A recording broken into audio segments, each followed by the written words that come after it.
नमस्कार, news one India देख रहे हैं आप। आपके साथ मैं हूं मीनाक्षी रजत। मेरठ के खरखौदा में हापुड़ रोड पर गांव अलीपुर में बसपा के पूर्व मंत्री याकूब कुरैशी की मीट फैक्ट्री में बिना लाइसेंस अवैध कटान की सूचना पर गुरुवार तड़के प्रशासन समेत कई विभाग की टीम ने संयुक्त छापा मारा है। छापामारी देर रात तक जारी रही। फैक्ट्री में 2400 क्विंटल पैक्ड मीट मिला है, जबकि 60 क्विंटल से अधिक मीट खुला ही फ्रीजर आदि में मिला है।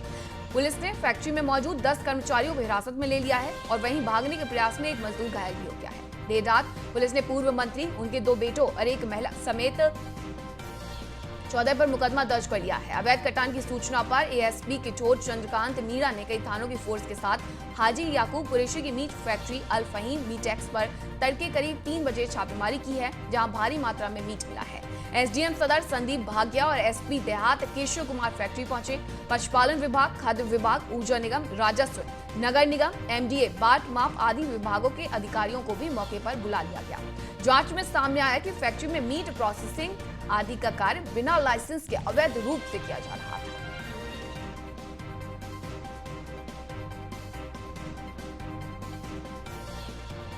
तो अवैध रूप से पोल्ट्री फर्म की आड़ में मीट प्रोसेसिंग यूनिट चलाई जा रही थी, जिस पर छापेमारी की गई है और पूरे मामले में पूर्व मंत्री और उनके 2 बेटे और एक महिला समेत 14 पर मुकदमा भी दर्ज किया गया है। साथ ही पुलिस ने फैक्ट्री में मौजूद 10 कर्मचारियों को हिरासत में भी लिया है।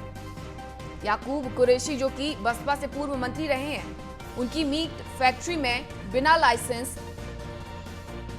मीट प्रोसेसिंग का कार्य चल रहा था और अब छापेमारी की गई है। पुलिस के साथ कई और विभाग भी छापेमारी के दौरान पहुंचे थे, जिसमें पशुपालन विभाग, खाद्य विभाग, ऊर्जा निगम, राजस्व, नगर निगम, एमडीए, बाट माप आदि विभागों के अधिकारियों को बुला लिया गया था। तो पोल्ट्री फर्म की आड़ में अवैध रूप से मीट प्रोसेसिंग का कार्य किया जा रहा था। छापेमारी की गई है और 14 लोगों के ऊपर मुकदमा भी दर्ज किया गया है। और अधिक जानकारी के साथ के शर्मा मेरठ से हमारे साथ जुड़ गए हैं। के अवैध रूप से मीट प्रोसेसिंग यूनिट चलाई जा रही थी, जबकि पोल्ट्री फार्म की बात यहां पर कही गई है। तो ऐसे में अब जब छापेमारी यहां पर की गई है, आगे क्या कुछ अपडेट है? 14 के खिलाफ तो अभी तक मुकदमा दर्ज कर लिया गया है, अब आगे क्या? हम आपको बता दें कि न्यूज वन इंडिया ने एक्सक्लूसिवली 10 मार्च को यह बता दिया था कि भ्रष्ट अधिकारियों के खिलाफ और मीट प्लांट्स के खिलाफ 10 मार्च के बाद कभी भी कार्रवाई हो सकती है, क्योंकि 10 मार्च में जैसे ही रिजल्ट आया और कुछ नामी ग्रामी लोग हारे, तो उसके बाद ही मीट प्लांट जो पश्चिमी उत्तर प्रदेश में चल रहे थे उनके ऊपर रडार कस गया। और ये योगी 2.0 सरकार है जिसने सबसे पहले मीट प्लांट पर ही यहां पर छापेमारी की है। और इस मीट प्लांट पर छापेमारी में भ्रष्टाचार की एक लंबी लिस्ट खुली है, जो हाजी याकूब और इमरान से शुरू होकर एमडीए, पॉल्यूशन विभाग, बिजली विभाग और स्थानीय अधिकारियों पर आकर रुकती है। जिस तरीके से यहां पर 3000 टन मीट था और उसकी पैकेजिंग का दावा कर रहे हैं इमरान कुरैशी और लीगल होने का दावा कर रहे हैं इमरान कुरैशी, लेकिन उससे इतर हर चीज पर सवाल खड़े हो रहे हैं। बिजली की यहां पर किस तरीके से कटौती की गई, किस तरीके से बार बार लैंड बनी, कटी और फिर उसके बाद चली, एमडीए के अधिकारियों के संरक्षण में किस तरीके से मीट प्लांट चल रहा था, जबकि यहां पर ईमानदार अधिकारी डीएम के बालाजी है। लेकिन जैसे ही योगी 2.0 का काम शुरू हुआ तो सोनभद्र और गाजियाबाद के बाद यहां पर मेरठ में कार्रवाई हुई है। यहां पर 14 लोगों के साथ साथ जिनके खिलाफ मुकदमा दर्ज किया है उसमें हाजी याकूब है, उनके दोनों बेटे हैं फिरोज और इमरान, और उनकी बेटे की बहू है संजीता, और उसके अलावा वर्कर्स है। जिस तरीके से यहाँ पर बताया जा रहा है कि कई बार एनजीओज ने और दूसरे लोगों ने यहाँ पर रिपोर्ट करी थी, बावजूद इसके 2019 से कोरोना पीरियड से ये चुपचाप काम कर रहे थे और अधिकारियों की जेब गर्म कर रहे थे। जिस तरीके का यहाँ पर सामान मिला है, जिस तरीके से मीट मिला है, पैकेजिंग यूनिट मिली है। एक बात और आपको बता दें कि पोल्ट्री फार्म की आड़ में ये पैकेजिंग यूनिट के नाम पर मीट का कटान चल रहा था, और जिस जगह पर ये बना हुआ है वहां पर 3 नक्शे एमडीए में है, 3 अलग अलग नक्शे एमडीए में, उनका लैंड यूज को लेकर भी एमडीए के ऊपर अब सबसे बड़ी उंगली उठ रही है, क्योंकि वो लैंड यूज अभी तक चेंज नहीं हुआ है। और ग्रीन बेल्ट में किस तरीके से ये क्योंकि ऐसे में ये मामला अब सिर्फ बिना लाइसेंस के मीट प्रोसेसिंग का नहीं रह गया है, बल्कि भ्रष्टाचार भी पूरी तरीके से इसमें है। जी, और यही मेरठ प्रशासन और योगी प्रशासन अपने कॉलर खड़े कर सकता है, क्योंकि जैसे ही अभी आप देखिए 25 मार्च को योगी शासन ने शपथ ली है, मंत्रियों को उनका ऑफिस सौंपा गया और उसके बाद ये सबसे बड़ी कार्रवाई मेरठ में हुई है और इस कार्रवाई को लेकर बहुत सारे सफेद पोशों के नाम सामने आ रहे हैं। देखना यह है कि उनकी गिरफ्तारी कब होती है। अभी तो हमने इमरान और याकूब दोनों से बात करने की कोशिश की तो दोनों के फोन बंद आए।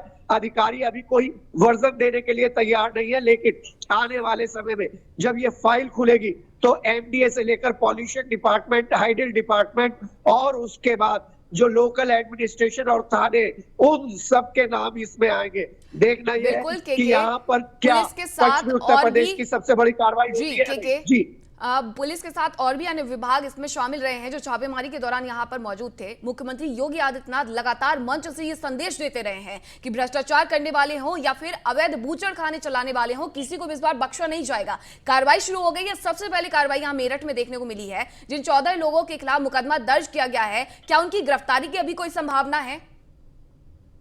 जी, यही हमने अधिकारियों से पूछने की कोशिश करी। एसएसपी प्रभाकर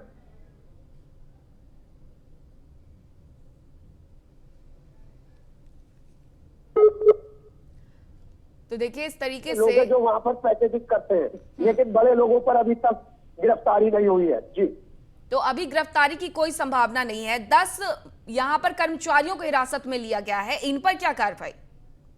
हाँ, इन पर अभी तो केवल 6-7 धाराओं में केस दर्ज किया गया है। उन 6-7 धाराओं में जो जिनमें केस दर्ज किया गया है उनके मुख्य अभियुक्त तो हाजी याकूब और इमरान और फिरोज है, लेकिन उनके खिलाफ कार्रवाई नहीं हुई है। अभी इमरान से हमने अपने सूत्रों से बात करने की कोशिश की है तो उन्होंने कहा कि सारी चीजें हमारे पास लीगल है, हम लीगल तौर पर पैकेजिंग कर रहे हैं, हमारे ऊपर कोई भी केस नहीं है। लेकिन देखना यह है कि जिस तरीके से विभिन्न धाराओं में केस दर्ज किया गया है, लैंड यूज की बात करी जा रही है, ग्रीन बेल्ट की बात की जा रही है, उसको लेकर उनके सारे दावे पर प्रश्न चिन्ह लगता है। अब देखना बिल्कुल यह है के कि यहाँ कितनी पर जल्दी बड़ी हाजिर कार्रवाई की गई है और जिस तरीके से लीगल तरीके से यहाँ पर फर्म को चलाया जा रहा था उस पर ये कार्रवाई देखने लायक है। मुख्यमंत्री योगी आदित्यनाथ ने जो संदेश मंचों से दिया था अब वो यहाँ पर कहीं ना कहीं सत्य होता हुआ नजर आ रहा है। क्योंकि बहुत बहुत शुक्रिया आपका तमाम जानकारी के लिए। रुक करते कानपुर का भ्रष्टाचार के मामले में सीबीआई की बड़ी कार्रवाई देखने को मिली है। जलकल महाप्रबंधक के आवास पर सीबीआई का छापा पड़ा है। लखनऊ के नंबर की गाड़ी से पहुंची है सीबीआई की टीम। बैनेजावर स्थित है जलकल महाप्रबंधक का आवास। सीबीआई की टीम कर रही है जेएम आवास पर छानबीन। 3 सदस्यीय टीम कर रही है जेएम के आवास की जांच। जलकल के महाप्रबंधक है नीरज गौड़। सूत्रों की माने तो 30 करोड़ घोटाले के मामले में छापेमारी की गई है। भ्रष्टाचार मामले में सोनभद्र के डीएम और गाजियाबाद के एसएसपी पर कार्रवाई हो चुकी है। भ्रष्टाचार मामले में सीबीआई की कार्रवाई अब लगातार जारी है।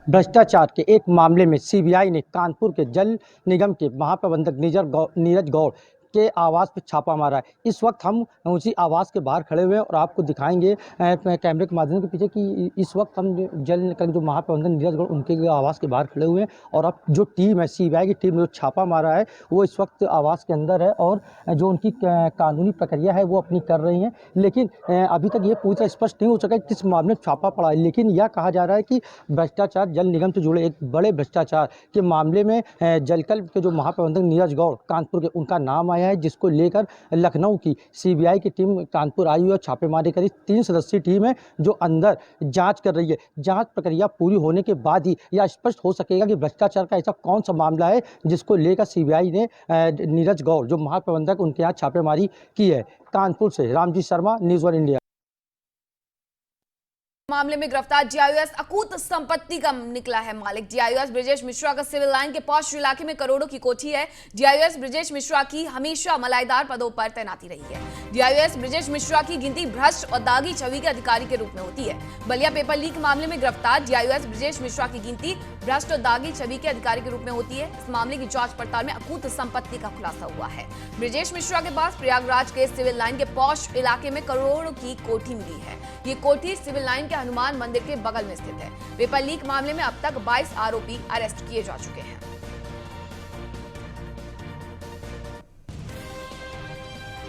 पेपर लीक का अब ये मामला अकूत संपत्ति तक जा पहुंचा है। डीआईओएस ब्रजेश मिश्रा जो अपने काम से ज्यादा अपने कांड के लिए जाने जाते हैं, जहां जहां उनकी तैनाती हुई है वहां वहां पेपर लीक का मामला सामने आया है। और अब बताया यह जा रहा है कि प्रयागराज के सिविल लाइन में पॉश इलाके में बड़ी कोठी है और आय से अधिक संपत्ति का अब ये मामला बनता जा रहा है। मेरठ पेपर लीक, माफ करिएगा, बलिया पेपर लीक मामले में जहां ब्रजेश मिश्रा की गिरफ्तारी पहले ही हो चुकी है, ऐसे में अब छानबीन अकूत संपत्ति को लेकर भी होगी। ये बंगला है सिविल लाइन स्थित ब्रजेश मिश्रा का। आय से अधिक संपत्ति मामले में भी अब पूछताछ संभव है। जीआईओएस ब्रजेश मिश्रा का सिविल लाइन के पॉश इलाके में करोड़ों की ये कोठी है। बलिया पेपर लीक की वजह से इंग्लिश का पर्चा यहां लीक हुआ था और जिसकी वजह से 24 जिलों में परीक्षा को 30 मार्च के दिन रद्द कर दिया गया था। प्रशासन ने तुरंत कार्रवाई की और जीआईओएस ब्रजेश मिश्रा समेत 22 आरोपियों को अब तक गिरफ्तार कर लिया गया है। अधिक जानकारी के साथ आलोक मालवीय फोन लाइन पे हमारे साथ जुड़ चुके हैं। डीआईओएस ब्रजेश मिश्रा जो कि अपने काम से ज्यादा कांड के लिए जाने जाते थे, अब आय से अधिक संपत्ति मामले में भी फंसते हुए नजर आ रहे हैं। आलोक जी बिल्कुल, देखिए जिस तरह से एसटीएफ ने इस मामले में अभी तक 17 लोगों की गिरफ्तारी की है और कई अन्य लोग भी उनके निशाने पर हैं। एसटीएफ बराबर लोगों के संपर्क में है और उनसे पूछताछ कर रही है, जिससे और बड़े खुलासे होने की उम्मीद है। ब्रजेश मिश्रा अकेले ही शख्स नहीं होंगे जो इतनी अकूत संपत्ति इन्होंने अर्जित की होगी। इनके साथ अन्य भी अधिकारी होंगे जो बराबर इनके संपर्क में रहे होंगे और इनके जरिए इन्होंने आय से अधिक संपत्ति अर्जित की है। इस मामले को लेकर तफ्तीश बराबर की जा रही है और इसके साथ ही लगातार इनके ऊपर शिकंजा कसता जा रहा है। फिलहाल उनके घर के बाहर लोगों का सन्नाटा है और किसी भी तरह से आसपास के लोग कुछ बोलने के लिए तैयार नहीं है। यही नहीं, झूंसी इलाके में एक बड़ी गौशाला भी इनके नाम से है, जिस पर पुलिस की गहरी नजर है और जल्दी इस पर भी कार्रवाई होने की उम्मीद अधिकारी जता रहे हैं। जी बहुत बहुत शुक्रिया आलोक आपका तमाम जानकारी के लिए। तो डीआईओएस ब्रजेश मिश्रा का सिविल लाइन के पॉश इलाके में करोड़ों की कोठी है।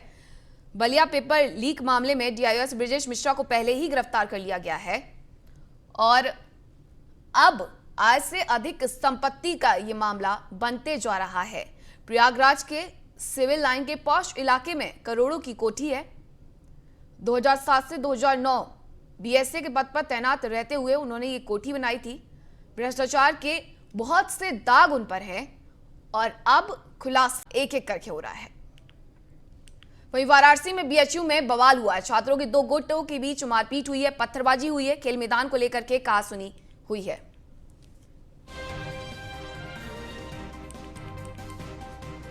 बिरला छात्रावास और शारीरिक शिक्षा विभाग के छात्रों के बीच कहासुनी हुई है।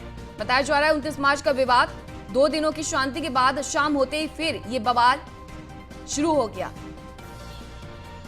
तो बीएचयू में फिर से बवाल हुआ है और छात्रों के 2 गुटों के बीच मारपीट और पत्थरबाजी हुई है। खेल मैदान को लेकर के ये कहासुनी हुई है। बिरला छात्रावास और शारीरिक शिक्षा विभाग के छात्रों के बीच कहासुनी हुई है। 29 मार्च का विवाद था। 2 दिनों की शांति के बाद शाम होते ही फिर बवाल शुरू हो गया। गुरुवार की रात एक बार फिर से बिरला चौराहे पर छात्रों के 2 गुटों के बीच जमकर पत्थरबाजी हुई है। सूचना पर कई थानों की फोर्स और पीएसी पहुंच गई और किसी तरह छात्रावास को घेर कर छात्रों को अंदर किया। गुरुवार की रात बिरला ए और शारीरिक शिक्षा विभाग के छात्रों के बीच खेल मैदान को लेकर हुई कहासुनी पत्थरबाजी में तब्दील हो गई। बवाल बढ़ता देख सुरक्षा अधिकारियों ने बाहर से पुलिस बल बुला लिया। कुछ देर तक पुलिस के सामने ही दोनों पक्षों से पथराव चलता रहा। पुलिस के काफी समझाने बुझाने और हॉस्टल घेर कर तेवर दिखाने के बाद बिरला के छात्र अंदर छात्रावास में चले गए, जबकि शारीरिक शिक्षा के छात्र वहीं चौराहे पर बैठकर नारेबाजी करने लगे। वे छात्रावास को खाली कराने की मांग कर रहे थे, धरना प्रदर्शन कर रहे थे। छात्रों का आरोप था कि शारीरिक शिक्षा विभाग के छात्र जा रहे थे, जिन्हें बिरला के लड़के मारपीट करते हुए अंदर ले गए। इसके बाद विवाद बढ़ गया। मारपीट और पथराव के दौरान बिरला चौराहे की बिजली काट दी गई, जो काफी देर बाद चालू हुई। हालात अब शांत है। मौके पर सुरक्षा के लिहाज से पुलिस मौजूद है। तो बीएचयू में ये बवाल हुआ है, जहां बिरला छात्रावास और शारीरिक शिक्षा के छात्रों के बीच टकराव देखने को मिला है। खेल मैदान को लेकर के ये पूरी कहासुनी हुई थी। और अधिक जानकारी के साथ हमारे संवाददाता संतोष ओझा फोन लाइन पर मौजूद हैं। बीएचयू में बवाल फिर से होता हुआ कल नजर आया है। 2 दिन तक शांति रही और उसके बाद बवाल कल अचानक क्यों भड़क गया? देखिए, ये बवाल 29 तारीख का है। शाम का वक्त था जब 2 संकाय के अलग अलग छात्र बिरला छात्रावास के सामने के ग्राउंड में खेल रहे थे। अचानक इन दोनों छात्रों में 2 गुटों में झगड़ा होता है और झगड़ा के बाद पथराव का रूप लेता है। हालांकि उस दिन इस मामले को शांत कर दिया जाता है समझाने बुझाने के बाद, लेकिन एक बार फिर से कल उस समय मामला बिगड़ा जब फिजिकल एजुकेशन का छात्र बिरला छात्रावास की ओर से अपने हॉस्टल जा रहा था। बच्चों ने उन्हें पकड़ा और मारपीट करने लगे, जो धीरे धीरे न केवल बवाल बढ़ा बल्कि एक बड़े रूप में दिखता हुआ नजर आया। जी, खेल मैदान को लेकर के ये जो कहासुनी हुई थी, उसके बाद भी छात्रों को जब शांत कराने के लिए पुलिस पहुंची तो छात्र कुछ नाराज ही नजर आए हैं, नारेबाजी करते हुए नजर आए हैं। तो ऐसे में क्या किसी के खिलाफ किसी भी तरीके का कोई मुकदमा भी संतोष दर्ज किया गया है? देखिए, समझा जा सकता है कि जब 29 तारीख को ये हंगामा हुआ था उस समय तक प्रशासन बहुत अच्छे एक्शन में नहीं था, या ये कहा जा सकता है कि प्रशासन ने बीएचयू प्रशासन ने संज्ञान में मामले को नहीं लिया। यही वजह था कि कल जब एक बार फिर से हंगामा हुआ तो न केवल नारेबाजी हुई बल्कि हंगामे का असर इतना ज्यादा दिखा कि 7 थाना के फोर्सों को बुलाना पड़ा। दूसरी ओर जैसा कि प्रश्न है, अभी तक किसी भी छात्र के ऊपर कोई कार्रवाई नहीं हुई है, कोई एफआईआर नहीं हुई है। प्रशासन चुप्पी साधे हुए है। अब देखना यह है कि बीएचयू प्रशासन अपने चुप्पी को कब छोड़ता है और दूसरी ओर कि क्या एक्शन इन छात्रों पे लिया जा रहा है। जी, बहुत बहुत शुक्रिया संतोष आपका तमाम जानकारी को देने के लिए। दून मेडिकल कॉलेज के एसोसिएट प्रोफेसर निधि उनियाल ने उत्तराखंड के स्वास्थ्य सचिव पंकज पांडे की पत्नी पर गंभीर आरोप लगाकर अपने पद से इस्तीफा दे दिया है। डॉक्टर निधि उनियाल का आरोप है कि स्वास्थ्य सचिव की पत्नी ने उन्हें अपने घर बुलाकर उनके साथ बदतमीजी की। डॉक्टर निधि उनियाल के मुताबिक गुरुवार को वो अस्पताल में ओपीडी में मरीजों को देख रही थी। इसी दौरान अस्पताल प्रशासन ने उन्हें स्वास्थ्य सचिव डॉक्टर पंकज पांडे की पत्नी की तबियत जांचने उनके घर जाने के लिए कहा। मरीजों की भीड़ देखते हुए एक बार डॉक्टर निधि ने असमर्थता भी जताई, लेकिन अस्पताल प्रशासन ने कहा कि वहां जाना जरूरी है। इस पर डॉक्टर निधि अपने 2 मेडिकल स्टाफ के साथ उनके घर पहुंची। सचिव की पत्नी की जांच करने के बाद डॉक्टर ने जरूरी परामर्श दिए। उसके बाद डॉक्टर निधि ने ब्लड प्रेशर जांचने की भी बात कही। डॉक्टर निधि ने बताया कि बीपी इंस्ट्रूमेंट बाहर कार में छूट गए थे, जिसे लेने उन्होंने स्टाफ को भेजा। आरोप है कि इस पर सचिव की पत्नी नाराज हो गई और मोबाइल फोन पर बात करते हुए डॉक्टर के बारे में गलत शब्दों का इस्तेमाल करने लगी। बताया जा रहा है कि इस दौरान दोनों के बीच काफी बहस हुई। डॉक्टर निधि उनियाल इस पर आपत्ति जताते हुए अपने स्टाफ के साथ अस्पताल लौट गई। डॉक्टर निधि ने बताया कि अस्पताल प्रशासन ने उन्हें सचिव की पत्नी से माफी मांगने के लिए कहा। डॉक्टर निधि ने कहा उनकी कोई गलती नहीं है तो वो क्यों माफी मांगे। इसके बाद डॉक्टर निधि मेडिकल कॉलेज में क्लास में पढ़ाने चली गई। इस्तीफे में डॉक्टर निधि उनियाल ने कहा कि वो एक क्वालिफाइड डॉक्टर हैं, विदेश के कई प्रतिष्ठित मेडिकल कॉलेज में रह चुकी हैं। पहले तो सरकारी अस्पताल में मरीजों को छोड़कर किसी के घर पर जाकर देखना उनका कारण नहीं है। इसके बावजूद वो अस्पताल प्रशासन के कहने पर सचिव की पत्नी को देखने उनके घर गई। डॉक्टर निधि ने आरोप लगाया कि वहां उनके साथ अभद्र व्यवहार किया गया, जिसका विरोध करने पर उनका तबादला किया गया है।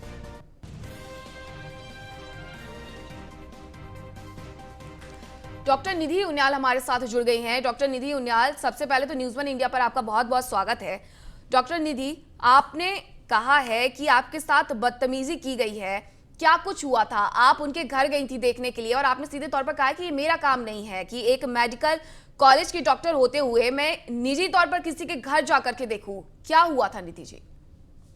कुछ मैडम, कल सुबह मैं अपनी रूटीन ओपीडीज कर रही थी, जो मेरी ओपीडी का शेड्यूल डे था, और मेरे पास फोन आया था मेरे हॉस्पिटल एडमिनिस्ट्रेशन से कि सेक्रेटरी साहब उनकी वाइफ को जो है वो है प्रॉब्लम है और आप जाके देख लीजिए। I had a pretty good OPD number, So I said नहीं, it would be better if she would come to our place और वो हॉस्पिटल में आके दिखा लेंगी तो ठीक है सर, वैसे भी कुछ इमरजेंसी हुई तो इमरजेंसी में ही हम लोग ज्यादा अच्छा वो कर सकते हैं, प्रोवाइड कर सकते हैं. But then somehow or the other principal insisted and I said okay fine I'll go. और मैं अपने साथ 2 कुलीग्स लेके गई, मेरे साथ के 2 हॉस्पिटल के स्टाफ मेंबर थे, उनके साथ उन्हीं की गाड़ी से, हमारे हॉस्पिटल स्टाफ मेंबर की गाड़ी से मैं उनके घर गई थी. और वहाँ गए तो मैडम को हमने बातचीत करी, उनसे देखने लगे. तो उसी क्षण में जो है उनको देखने के पश्चात मैंने उनसे मतलब इनफैक्ट शी आस्क्ड अस कि आप में से डॉक्टर कौन है. तो फिर आप शी प्रीटी आस्क्ड अस कि डॉक्टर कौन है. तो जब हम लोगों ने देखा, मैंने देखा उसके बाद मैंने अपनी स्टाफ को बोला कि आप जरा इनका बीपी ले लीजिए. तो बीपी इंस्ट्रूमेंट उसने मुझे इशारे से बताया कि मैम कार में छूट गया है, लेकर आते हैं. तो इतना उनका कहना था. मैंने भी अपने स्टाफ को बोला, मैंने कहा अरे यार आपने बीपी इंस्ट्रूमेंट ले आते अंदर, मैंने बीपी इंस्ट्रूमेंट रखने के लिए आपको बोला था. और हो सकता है इनके पास घर पे हो, क्योंकि घर पे यूजुअली आजकल सभी लोग बीपी इंस्ट्रूमेंट रखते हैं. मैंने उनसे पूछा बीपी इंस्ट्रूमेंट है कि नहीं, तो उन्होंने एकदम से she did not responded to it and she started doing some, she started ringing somebody and then she started shouting at me कि आप कैसी डॉक्टर हैं, आप बीपी इंस्ट्रूमेंट लेके नहीं चलती हैं. एंड हर बिहेव मतलब she had a very high tone that way. और उसके बाद जो है मुझे कहती हैं कि आप अपना नाम बताइए मुझे. तो I said politely to her, मैंने कहा ma'am I am not want to see you, I will not see you and I can not tolerate an indecent behaviour and I just walked out of the room. So that was the story over there. उसके पश्चात when I was in the hospital, I don't know some of the administration से भी somebody went to ask sorry for that. I was asked to pay an apology, to give my apology, but I refused for that because it is a matter of self-respect. Doctor Nidhi, जब आप वहां से निकल गई, उनके आवास से निकल गई, आप वापस दून मेडिकल कॉलेज पहुंचती हैं, उसके बाद आपसे प्रशासन ने क्या कहा माफी मांगने के लिए? मैम मैं तो अपनी रूटीन एक्टिविटी, अपनी ओपीडी चली गई थी वहां से जाने के बाद, बिकॉज उसके बाद मेरा एक शेड्यूल भी लेक्चर था. हमारे हॉस्पिटल और मेडिकल कॉलेज में डिस्टेंस है, मुझे 3 बजे तक वहाँ पहुंचना था. मैंने अपनी एक्टिविटी करी. उसके बाद मुझे हॉस्पिटल प्रशासन से, hospital I would say college के प्रशासन से फोन आया कि आप बात कर लीजिए, अपॉलॉजी दे दीजिए अपनी. तो आई सेड नहीं, मैं I will not apologise, I have not done anything wrong and it is a matter of self respect. That was the story. So when I was asked to, I refuse it कि नहीं मैं नहीं दूंगी इस चीज को. तो उसके बाद बात खत्म हो गई थी and I went for my lecture at 3 to 4 PM, schedule lecture 3 to 4 PM. और उसके बाद मैं जब लेक्चर से लौटी हूँ तो मेरे जो है वो ऑर्डर्स मिले, attachment orders to the medical college of Almora within 1 hour. और उसके बाद जो है विदिन 40 minutes मुझे मेरे दून मेडिकल कॉलेज से रिलीव कर दिया गया था. डॉक्टर निधि, अगर आपके साथ इस तरीके की जाती हुई है तो हमें पूरा भरोसा है कि प्रशासन इसमें कड़ा रवैया अख्तियार करेगा. बहुत बहुत शुक्रिया आपका हमारे साथ जुड़ने के लिए. वहीं हमारे विशेष संवाददाता सुदीप जैन भी हमारे साथ जुड़ चुके हैं. सुदीप, जहां लगातार गवर्नमेंट की तरफ से, सरकार की तरफ से ये कहा जाता है कि डॉक्टर्स के साथ किसी भी तरीके की बदतमीजी, बदसलूकी बर्दाश्त नहीं की जाएगी, ऐसे में सीधे अब सवालों के घेरे में हैं खुद स्वास्थ्य सचिव. निश्चित तौर पे कल की घटना बहुत ही चौंकाने वाली है और जिसने भी ये सुना, देखा, समझा, हर कोई डॉक्टर पंकज पांडे पर सवाल उठा रहा है. वो खुद डॉक्टर लिखते हैं और एक डॉक्टर के साथ ऐसा बर्ताव. देखिए, वैसे तो एक IAS अफसर की पत्नी को देखने के लिए सीधे तौर पर किसी सरकारी चिकित्सक को, जो कि इतने बड़े पद पर हैं, इतनी महत्वपूर्ण जिम्मेदारियां जिन पर है, उनको भेजा ही नहीं जाना चाहिए था. यदि फिर भी वो सहयोग के रूप में गई, फिर उनके साथ घर पर ऐसा बर्ताव कतई बर्दाश्त नहीं हो सकता था. सचिव साहब भी अपनी पत्नी के पूरे दबाव में थे, प्रभाव में थे और तत्काल उन्होंने अपने पद का दुरुपयोग ही से कहेंगे कि एक तरफा कलम चलाते हुए डॉक्टर उनियाल का तबादला अल्मोड़ा शोभन सिंह जी ने कर दिया. क्या यदि तबादले होने ही थे तो क्या सिंगल ऑर्डर का तबादला आया? ये सीधे तौर पर बताता है कि कहीं ना कहीं उनकी पत्नी ने इतना दबाव बनाया था डॉक्टर उनियाल को लेकर IAS पंकज पांडे पर कि उन्हें तबादला करना पड़ा. लेकिन जिस प्रकार से डॉक्टर उनियाल का कामकाज हमने देखा है, कोविड काल में उन्होंने बहुत सराहनीय शानदार काम किया, उनको कई पुरस्कार मिले हैं और बहुत वो डेडिकेशन के साथ काम करती हैं. उन्होंने भी एक अपने इस्तीफे को देकर स्पष्ट कर दिया कि वो स्वाभिमानी डॉक्टर हैं, आम जनता की सेवा के लिए हैं. उन्होंने अपना इस्तीफा जब सौंपा तो ये स्पष्ट हो जाता है कि वो अपने स्वाभिमान से किसी भी तरीके का कोई भी कॉम्प्रोमाइज नहीं करेंगी. पूरे मामले पर स्वास्थ्य सचिव पंकज पांडे का क्या कुछ कहना है? जी देखिए, स्वास्थ्य सचिव पंकज पांडे से यूं तो बातचीत नहीं हो पाई है, लेकिन उनके जो बयान आज अखबारों में आए हैं, कल की चूंकि घटना है, उन्होंने बहुत एक हल्की बात कही है कि डॉक्टर निधि उनियाल झूठे आरोप लगा रही हैं. अल्मोड़ा कॉलेज में जो एसोसिएट प्रोफेसर की आवश्यकता थी, डॉक्टर की आवश्यकता थी, इसलिए ट्रांसफर किया गया है। देखिए, जबकि एक तरफ सबको डॉक्टर पता निधि है जिन्होंने कोरोना काल में अपनी जान से बढ़कर मरीजों की जान को देखा है, तो दूसरी तरफ स्वास्थ्य सचिव पंकज पांडे हैं जो कि झूठा उन्हें बता रहे हैं। सुदीप, बहुत बहुत शुक्रिया आपका तमाम जानकारी के लिए।